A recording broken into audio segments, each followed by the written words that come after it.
Hello, I'm Bernard Hickey from interest.co.nz and welcome to 90 at 9, brought to you in association with BNZ. This is your morning briefing where you get everything you need to know in 90 seconds at 9 o'clock, starting now with news that John Key has opened up a debate about foreign ownership of New Zealand land.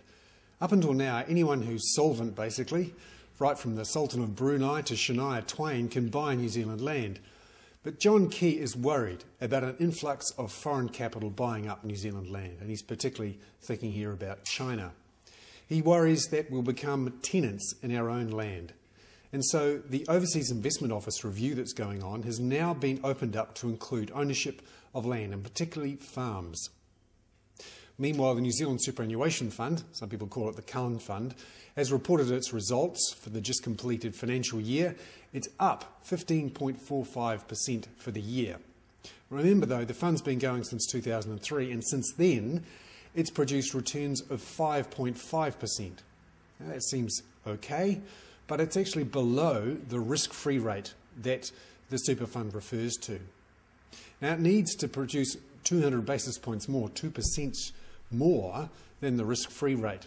And does ask the question, is the super fund the best way to use that money, or should we just avoid issuing new debt and use that 15 billion there to repay debt, given that New Zealand's interest rates, at least on government debt, are relatively high compared to the rest of the world, and over the next few years we can expect relatively low inflation and therefore low returns.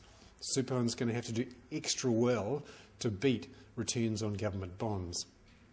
Meanwhile, overnight, British Petroleum made a $17 billion quarterly loss, the biggest quarterly loss in UK corporate history. That's after it apportioned $32 billion to help clean up the Gulf of Mexico. US consumer confidence hit a 5-month low, but the Dow was reasonably flat and the New Zealand dollar hit 73.2 US cents, about where it was early yesterday. That's ahead of the official cash rate decision due tomorrow at 9 o'clock from the Reserve Bank of New Zealand. Meanwhile, overnight, the Bank of India raised its rates. I'm Bernard Hickey. That was 90 at 9, brought to you in association with BNZ.